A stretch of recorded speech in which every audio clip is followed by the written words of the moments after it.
सर्वसामान्यांचा बुलंद आवाज बीजी 24 तास। हे काम नव्हे, जबाबदारी आमची। मी आज तुम्हाला विचारत आहे, हे सगळी जी काही लूट चालली आहे, जो काही भ्रष्टाचार चाललाय, जो काही नागरिकपणा चालू आहे, जो काही नालायकपणा या सरकारने दाखवलेला स्वतःचा चेहरा म्हणून, हे तुम्हाला मान्य आहे की परिवर्तन हवंय? जे काही गद्दार जे टेबलावर चढून नाचलेले आहेत, तुम्हाला तेच पुन्हा राज्यकर्ता म्हणून पाहिजे की परिवर्तन हवंय? तुम्हाला नितीनजी हवे की 40 चोर हवे? आणि जर नितीन दादा हवे असतील तर आपली निशाणी कुठची? कर्जतचा विजय पाहिजे असेल तर आपली निशाणी कुठची? महाविकास आघाडी सरकारमध्ये कर्जतला स्थान हवं असेल तर निशाणी कुठची? महिलांना सन्मान हवा असेल तर निशाणी कुठची? युवा बेरोजगारांना जर बेरोजगारी भत्ता पाहिजे असेल आणि नोकऱ्या पाहिजे असेल तर निशाणी कुठची? शेतकऱ्यांना न्याय पाहिजे असेल तर निशाणी कुठची? सगळ्या सरकारी कर्मचाऱ्यांना जुनी पेन्शन योजना पाहिजे असेल तर निशाणी कुठची? शेतकऱ्यांना, कामगारांना, सगळ्या तरुणांना जर न्याय पाहिजे असेल तर निशाणी कुठची? 20 तारखेला निशाणी कुठची? 20 तारखेला निशाणी कुठची? 20 तारखेला निशाणी कुठची?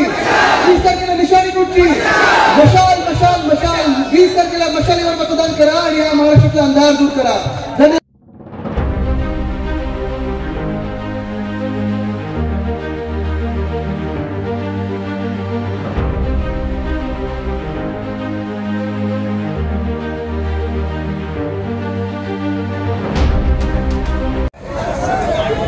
कर्जत मध्ये यायचंच होतं आणि आज सकाळी दाखवणी झाल्यानंतर मी नितीनजीला सांगितलं की तुमच्यासाठी कसंही मला यायचंच आहे, मला माहिती तुमचा विजय पक्का आहे, पण नाव करण्यासाठी मला यायचं। मला तुम्ही सांगा 20 तारखेला तुम्ही तुम्हाला मतदान करणार आहे?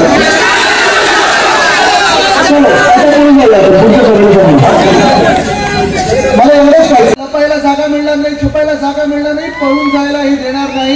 जे काय ते भर जनतेतच होणार आहे। याद राखा, जर एकालाही जरी धमकवलं तरी तुम्हाला बर्फाच्या लादीवर झोपवण्याची जबाबदारी माझी असेल। याद राखा, लावूनच दाखवा कोणाला तरी हात। काहीतरी उगीच दाखवायचं। स्वतः पळाले होते सुरतला, तिथून गुवाहाटीला, कुठच्या स्थितीत हलत डुलत गेले होते गुवाहाटीला आपल्याला माहिती नाही। मग त्यांचे गद्दारांचे ते नेते एकनाथ शिंदे असो किंवा हे स्वतः इकडचे असो, पण आज ही लढाई जी आहे ही फक्त काही गद्दार विरुद्ध निष्ठावत नाहीये, त्यापेक्षाही खूप मोठी राहिली आहे लढाई। जसं नितीनजींनी सांगितलं की आपण मुंबईच्या हाकेच्या अंतरावर आहोत। मुंबई ही तुमची, आमची, सर्वांची, महाराष्ट्राची राजधानी आहे आणि ह्याच मुंबईला भाजप असेल, दिल्लीला असेल, तोडून गुजरातला जोडता येत नाही। ह्याच मुंबईला केंद्र शासित करता येत नाही, कारण त्यांना माहिती आपण सर्व रस्त्यावर उतरू, मराठी माणूस असेल, आम मुंबईकर असेल, हा रस्त्यावर उतरेल, कुठल्याही भाषा बोलीचा असेल। मग काय करायचं? मग निवडणुकीत प्रयत्न करायचा। आपण मुंबई जिंकताही आली नाही, तर आता शेवटचा प्रयत्न या भाजपचा आहे की मुंबईला अदानीच्या घशात फुकटात टाकायचं। हे खरं सांगत आहे, तुम्ही देखील येऊन पहा। आजच्या घडीला म्हणजे ज्या मागच्या 2-3 आठवड्यामध्ये निवडणूक लागायच्या आधी नितीनजी जे मंत्रिमंडळाच्या बैठका झाल्या, जे निर्णय झालेले आहेत, त्याच्यात काही निर्णय असे झाले, चला टोल माफी काय, तर 50 रुपये आता नागरिकांना भरायला नाही लागणार मुंबईच्या टोलवर। ठीक आहे, आपल्याला वाटतं अरे बा 50 रुपये मला भरायला नाही लागणार, पण ज्या मिनिटाला आपण 50 रुपयाची सूट घेतो त्याच मिनिटाला त्याच निर्णयाच्या आड घेऊन अदानीला 50,000 कोटीची जमीन फुकटात दिली जाते। मुंबईमध्ये जवळपास 1080 एकर तुमचे, आमचे, सामान्य नागरिकांचे, मुंबईकरांचे, ह्या महाराष्ट्राचे अदानीच्या घशात फुकटात घातलेले आहेत। आणि हे मी एवढ्यासाठी सांगत नाही की मुंबईला धोका आहे किंवा आम्हाला धोका आहे। हा धोका संपूर्ण महाराष्ट्राला जो आज मुंबईकडे निघालेला आहे, उद्या ह्याचं स्वप्न असेल की महाराष्ट्राचं नाव एक तर गुजराष्ट्र करावं किंवा अदानी राष्ट्र करावं, हे भाजपच्या मनात आहे।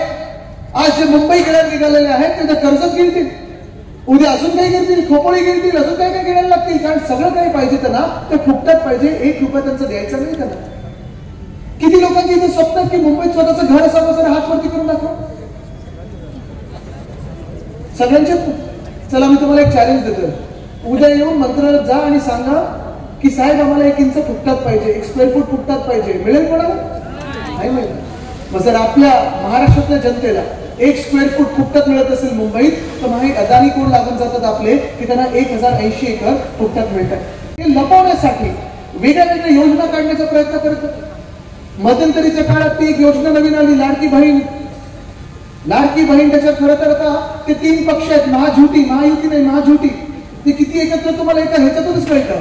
लाडकी बहीणचं होर्डिंग एक कोणीतरी पूर्ण पिंक करून टाकतं, दुसरं कोणीतरी मुख्यमंत्री नावच घालून टाकतं, तिसरं स्वतःच नाव लावतं, चौथा असा फोटो येतो देवा भाऊ सगळं मिळून आपणच खाऊ. पण आज त्या लाडकी बहीण मधून किती मिळणारे पैसे तुम्हाला किती मिळतात? किती महिलांना विचारतो मी?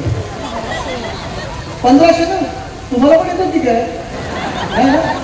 बघा नाही तर एक सरकारमध्ये काही होऊ शकतं, त्या भाजपामध्ये काही चमत्कार करू शकतो. तुम्हाला सांगतो कसा. आज आपल्याला हे सांगतात की आम्ही लाडक्या बहिणींना 1500 रुपये देऊ. 10 वर्षापूर्वी 2014 मध्ये प्रधानमंत्री महोदयांनी काय सांगितलं होतं आपल्याला? किती लाख देणार होते? किती लाख देणार होते? 15 लाख. आता डोळे बंद करा आणि उघडा. या 2024 मध्ये आला 15 लाखामधून किती शून्य काढले? हा, तुम्हाला पण पाहिजे? नाही राहतो, त्याला पण पाहिजे. थोडी गडबड झाली. पण 15 लाखावरनं 1500 वर आले. 10 वर्षात त्यांनी किती शून्य काढले बघा. आणि तुम्हाला एक सांगतो, जर चुकून ह्या भाजपचं सरकार, या मिंदेंचं सरकार, गद्दारांचं सरकार डोक्यावर बसलं ना आपल्या, तर उद्याच्या काळी आपल्याला 150 रुपये द्यायलाही यांना लाज वाटणार नाही. खोटं बोलत नाहीये. मागच्या आठवड्यातली बातमी आहे, पेपरमध्ये बघा, फोटो आले. योगी आदित्यनाथजींनी युपी मध्ये 300 रुपयाच्या चेकचा वाटप केलाय. आणि हे एवढे निर्लज्ज लोक आहेत, भाजपा असतील किंवा एकनाथ शिंदेवाले असतील, की यांनी जेव्हा आता गेल्या 2 वर्षात आपल्या शेतकऱ्यांना काही आपत्ती आली, मग गारपीट झाली, कधी अवकाळी पाऊस आला, कधी सततचा पाऊस लागला, कधी पूर आला, कधी दुष्काळ आला, नुकसान भरपाई म्हणून शेतकऱ्यांना 50 रुपयाचा चेक, 25 रुपयाचा चेक हे पण वाटप करून चाललं. पण ह्या 1500 काही परवडतं का? काही चालतंय का घर? नाही चालत. आज महिला ज्या आहेत आपल्या राज्यातल्या असतील, आपल्या देशातल्या असतील, फक्त घर नाही चालवत, समाज पण चालवतात, ऑफिसमध्ये तेव्हाच काम करतात, मेहनत घेतात. शिक्षिका असतील, ऑफिसमध्ये मॅनेजर असतील, मोठ्या मोठ्या पदांवर महिला आहेत. आणि याच महिला समाजाचा कणा आहेत, घराचा कणा आहेत, घर चालवतात, समाज चालवतात. या महिलांसाठी उद्धव साहेबांनी सांगितलेलं आहे की आपलं सरकार आल्यानंतर फक्त 1500 नाही तर महालक्ष्मी योजनेत दुप्पट करून 3000 रुपये प्रति महिना आपण प्रति महिलेला देणार आहोत. फक्त एवढंच नाही, 6 सिलेंडर आपण वर्षाला मोफत देणार आहोत. एवढंच नाही, जसं तुम्ही सांगितलं, आपण कधी कधी शहराकडे येतात, कधी गावाकडे जातात, कधी माहेरी जातात, कधी सासरी जातात, कधी मुलांना शाळेत सोडायला जातात, कधी कामावर जातात. आणि ह्या महागाईच्या काळात जी मोदी साहेबांनी ह्या देशामध्ये महागाई आणलेली आहे, ह्या महागाईच्या काळात उद्धव बाळासाहेब ठाकरे ह्या व्यक्तीने सांगितलेलं आहे की आपलं महाविकास आघाडीचं सरकार आल्यानंतर महिलांसाठी आपण मोफत एसटी आणि बीएसटीचे पास देखील करणार आहोत. प्रत्येक शहरात मोफत बस सेवा असेल. आपण विचार करतो त्या अर्थात आपण विचार अनेक घटकांचा करत असतो. या राज्याचा करतो, या समाजाचा करतो, या देशातला करतो. आणि देशाचा एक महत्वाचा घटक म्हणजे आजचा आपला युवा आहे. या कर्जतमध्ये मला माहिती आहे, कर्जतमध्ये असे अनेक तरुण आहेत जे आजूबाजूला जातात, कामासाठी जातात, जॉब शोधत जातात. जमिनीला आता तर कुठे कुठे भाव आलेले, पण तरी देखील औद्योगिक क्षेत्र कुठे आहे? औद्योगिक क्षेत्र MIDC ही ते आपण शोधत जातो, काम करायला जातो. प्रत्येक दिवशी आपल्याला रोजगार शोधायचा असतो, नोकरी शोधायची असते. पण नितीनजी, तुम्ही गेले 2 वर्ष आमच्यासोबत लढा देता. तुम्ही काही आता एअरड्रॉप झालेले उमेदवार नाही. 2 वर्ष सगळी जनता तुम्हाला पाहते. 2 वर्ष तुम्ही घरोघरी जाऊन काम केले, लोकांची मदत केलेली आहे, लोकांची सेवा केलेली आहे. तुम्ही जो प्रवाह होता, जे गद्दारांकडे जात होते, त्याच्या विरुद्ध पाहून तुम्ही उद्धव साहेबांबरोबर निष्ठावंत बनून राहिला. ह्याचा आज कौतुक करत असताना, ह्याचं एक कौतुक करत असताना आज तुम्हाला विचारते की तुम्ही राजकारणात असताना पेपर तर दररोज वाचत असाल, पेपर वाचत असताना, आणि तुम्ही पण कोणी असेल तर मला सांगा, ह्या गेल्या 2 वर्षामध्ये एक तरी चांगली घटना आपल्या ह्या राज्यातल्या तरुणांसाठी वाचली आहे का? नवा उद्योग कुठचा आलाय का?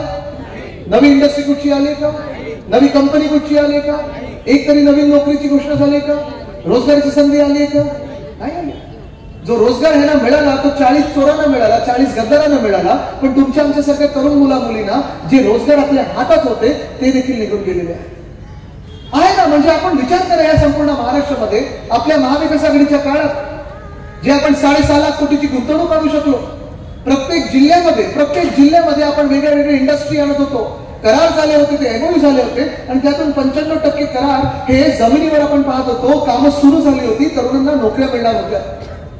पण इथेच पुढे तळेगावमध्ये आपण एक महत्वाचा प्रकल्प आणणार होतो, तो म्हणजे वेदांत फॉक्सकॉनचा.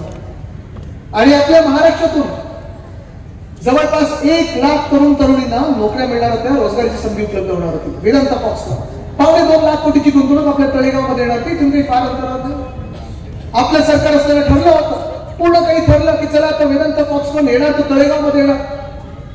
आणि मग जेव्हा सरकार बदललं तेव्हा हे घटनाबाह्य मुख्यमंत्री, ज्यांचा काडी मात्र काही संबंध होता ते आणण्यामध्ये, त्यांनी जाहीर करून टाकलं. त्यांना आकडे तर माहितीच नव्हते, पण 4 लाख कोटीवाला वेदांत येणार, असं करणार तसं करणार. ठीक आहे, चला मला अंदाज वाटतं काहीतरी चांगलं तरी करतात. एवढं आपलं सरकार पाडलं, उद्धव साहेबांच्या पाठीत खंजीर खुपसला, तरी देखील नोकरी आणण्याचा तरी प्रयत्न करतात असं मला वाटलं होतं. पण जवळपास ऑगस्ट-सप्टेंबर मध्ये वेदांत फॉक्सकॉन वाल्यांची भेट ही देवेंद्र फडणवीसजींवर झाली. आणि ज्या दिवशी भेट झाली त्या दिवसापासून बरोबर 48 तासामध्ये वेदांत फॉक्सकॉननी ट्विटरवर जाहीर केलं की ते आता हलत आहेत तळेगाव मधून धोलेराला, गुजरातमध्ये. फडणवीस साहेब, काय आपण जबाबदार आहात? आपण सांगितलं हे ना गुजरातला जायला, की एकनाथ शिंदेनी सांगितलं गुजरातला जायला, की तुमच्या खोकी सरकारने सांगितलं गुजरातला जायला, की वरतून फोन आला गुजरातला जायला? बघा, गुजरातची माझं काडी मात्र भांडण नाही ना, काही वैयक्तिक गोष्ट आहे ना काय. गुजरातमध्ये चांगलं काही होत असेल तर चांगलं, मला आनंद. आसाममध्ये चांगलं होत असेल आनंद आहे, काश्मीरमध्ये होत असेल आनंद आहे. माझी नेहमी हीच भूमिका राहिलेली आहे की जेव्हा प्रत्येक राज्य प्रगती करेल तेव्हा आपला देश प्रगती करेल. पण एका राज्याच्या प्रगतीसाठी, गुजरातच्या प्रगतीसाठी जेव्हा आपण सगळ्या देशातून सगळं जे काय आहे ते ओरबडून घेतो, महाराष्ट्रातून ओरबडून घेतो आणि गुजरातला देतो, तिथे आपण लढणार म्हणजे लढणार, लढायला तर लागणार, आपल्या हक्काचं आहे का? म्हणून ह्याच खोके सरकारने, ह्याच एकनाथ शिंदेनी, ह्याच गद्दारांनी गुजरातला तो प्रकल्प नेला, ज्या प्रकल्पाने माझ्या राज्यामध्ये 2.25 लाख कोटी आणले असते. ह्याच तळेगावमध्ये इथे पलीकडे आणून 1 लाख तरुणींना नोकऱ्या दिल्या असत्या. पण ते गेलं. एअरबस टाटाचा प्रकल्प केला, ज्या एअरबस टाटाच्या प्रकल्पासाठी परवाकडेच मोदी साहेबांनी गुजरातमध्ये रोड शो केला. रोड शो कशासाठी करणं गरजेचं होतं? प्रधानमंत्री येऊन एका इंडस्ट्रीसाठी रोड शो करतात. पण भाजपवाल्यांना आणि खोके सरकारला आणि मोदी साहेबांना आपल्याला हे दाखवून द्यायचं होतं की महाराष्ट्रवाल्यांना बघा, तुमच्या राज्यात निवडणूक असेल किंवा नसेल, तुम्ही आम्हाला मत द्या किंवा नका देऊ, आम्हाला परवा नाही तुमची, तुमच्या तरुणांची परवा नाही. तुमचे जे उद्योगधंदे आहेत, तुमचे जे रोजगाराच्या संधी आहेत ते आम्ही मिळणार गुजरातला. ह्याच्याबद्दल तुम्हाला कधी राग येतो की नाही येत आज मी तुम्हाला विचारायला लागलो. लाल जो आपण परिश्रम करतो, घाम गाळतो, रक्त सांडतो, ह्याचा रंग लाल आहे जसा आपला भगवा झेंडा. आणि सगळे झेंडे म्हणजे सगळे रंग आपण पाहतो, इंद्रधनुष्य जर पाहायला गेलं सगळे रंग आहेतच. पण शेतकरी असतील, कामगार असतील, तरुण असतील, बेरोजगार असतील, महिला असतील, या सगळ्यांसाठी आज आपल्याला महाराष्ट्र धर्म ह्याचं पालन करणं गरजेचं आहे. आणि तोच धर्म घेऊन आपल्याला पुढे जाणं पुढे. आपल्यामध्ये भेदभाव निर्माण करण्याचा प्रयत्न पुढच्या 4-5 दिवसात होईल. शेवटचे 4-5 दिवस राहिले. काही लोक आमिष देतील, काही लोक धमक्या देतील, काही लोकांचं वाटप सुरू होईल, काही लोक आपल्यामध्ये जातीमध्ये, धर्मामध्ये तेढ निर्माण करण्याचा प्रयत्न करतील. पण जेव्हा आपण विखुरले जातो, जेव्हा आपल्यामध्ये फाटाफूट होते, जेव्हा आपली आयडेंटिटी एक वेगळा धर्म किंवा जात किंवा पंथ म्हणून होते आणि आपण त्या ह्याच्यावर मतदान करायला लागतो, तेव्हा भाजपची पोळी भाजली जाते. कारण भाजपला आपल्याला महाराष्ट्राला पुढे न्यायचं नाही. भाजपचा एकच हेतू आहे की महाराष्ट्र कसा मागे जाईल. खरं तर मी भाजपवाल्यांना पण विचारत आहे, संघवाल्यांना पण विचारत आहे, हा खरा प्रश्न माझा की आज जी परिस्थिती उद्भवलेली आहे, ठीक आहे, महाराष्ट्राला काही नाही मिळालं, एक गोष्ट मी समजू शकतो, तुमच्या स्वार्थासाठी तुम्ही केलं असेल. फडणवीस साहेबांच्या स्वार्थासाठी तुम्ही आमचं महाराष्ट्र फोडण्याचं काम केलं, 2 पक्ष फोडण्याचं काम केलं, पवार साहेबांचा परिवार फोडण्याचं काम केलं. पण आज ह्या सरकारमध्ये भाजपवाल्यांना तरी काय मिळालं? मुख्यमंत्री कोणाचे? तो गद्दार. बरोबर आहे, 2 उपमुख्यमंत्री आहेत, त्याच्यातून एक उपमुख्यमंत्री भाजपचे आहेत. दुसरे उपमुख्यमंत्री कोण आहेत? अजितदादा. तेच अजितदादा ज्यांच्या विरोधात भाजपच्या कार्यकर्त्यांनी, भाजपच्या नेत्यांनी लाठीचार्ज सहन केला, लाठ्याकाठ्या काढल्या, आंदोलनं केली, सांगितलं हे भ्रष्ट आहे, जेलमध्ये गेले, सगळं काही केलं. आणि ज्या मिनिटाला अजितदादा महायुतीत गेले, भाजपचा जो पालकमंत्री होता पुण्याचा त्याला बाजूला केलं आणि त्याच कार्यकर्त्यांच्या डोक्यावर दादांना आणलं. 10 मंत्री जे आहेत ह्या सरकारमध्ये ते फोडलेल्या शिवसेनेतून आहेत, 9 मंत्री जे आहेत ते फोडलेल्या राष्ट्रवादीमधून आहेत आणि 10 जे भाजपचे आहेत त्याच्यातून पण फक्त 6च ओरिजिनल भाजपचे आहेत, 4 हे बाहेरचे आहेत. विधानसभेचे अध्यक्ष 2019चे इम्पोर्ट होते, आधी शिवसेनेत होते, मग राष्ट्रवादीमध्ये होते, आता भाजपमध्ये 2-3 वर्षात निवडून आले तर कुठे असतील आपल्याला माहिती नाही. हे सगळं जर चित्र पाहिलं, सगळे मंदिरं घ्या, मंदिराची न्यास घ्या, कुठचंही महामंडळ घ्या, कुठचंही मंडळ घ्या, आज भाजपला काय मिळालं, पण सगळीकडे एकच प्रयत्न होतोय की महाराष्ट्राला रोखायचं कसं. मी आज तुम्हाला विचारत आहे, हे सगळी जी काही लूट चालली आहे, जो काही भ्रष्टाचार चाललाय, जो काही नागरिकपणा चालू आहे, जो काही नालायकपणा या सरकारने दाखवलेला स्वतःचा चेहरा म्हणून, हे तुम्हाला मान्य आहे की परिवर्तन हवंय. जे काही गद्दार, जे टेबलावर चढून नाचलेले आहेत, तुम्हाला तेच पुन्हा राज्यकर्ता म्हणून पाहिजे की परिवर्तन हवंय. तुम्हाला नितीनजी हवे की 40 चोर हवे? आणि जर नितीन दादा हवे असतील तर आपली निशाणी कुठची? कर्जतचा विजय पाहिजे असेल तर आपली निशाणी कुठची? महाविकास आघाडी सरकारमध्ये कर्जतला स्थान हवं असेल तर निशाणी कुठची? महिलांना सन्मान हवा असेल तर निशाणी कुठची? युवा बेरोजगारांना जर बेरोजगारी भत्ता पाहिजे असेल आणि नोकऱ्या पाहिजे असेल तर निशाणी कुठची? शेतकऱ्यांना न्याय पाहिजे असेल तर निशाणी कुठची? सगळ्या सरकारी कर्मचाऱ्यांना जुनी पेन्शन योजना पाहिजे असेल तर निशाणी कुठची? शेतकऱ्यांना, कामगारांना, सगळ्या तरुणांना जर न्याय पाहिजे असेल तर निशाणी कुठची? 30 तारखेला निशाणी कुठची? 20 तारखेला निशाणी कुठची? 20 तारखेला निशाणी कुठची? 20 तारखेला निशाणी कुठची? मशाल मशाल मशाल. 20 तारखेला मशालीवर मतदान करा आणि या महाराष्ट्रातला अंधार दूर करा. धन्यवाद. जय हिंद, जय महाराष्ट्र, वंदे मातरम. तुमच्या गावातील समस्या, प्रश्न आमच्यापर्यंत पोहोचवा. आम्ही तुमचा आवाज म्हणून प्रशासनापर्यंत पोहोचून तुम्हाला न्याय मिळवून देऊ. तुमच्या व्यवसायाची किंवा सेवांची जाहिरात BG 24 तासवर करा. आम्ही तुमची माहिती घराघरात पोहोचू. आपल्या यशाची प्रसिद्धी आम्ही देऊ.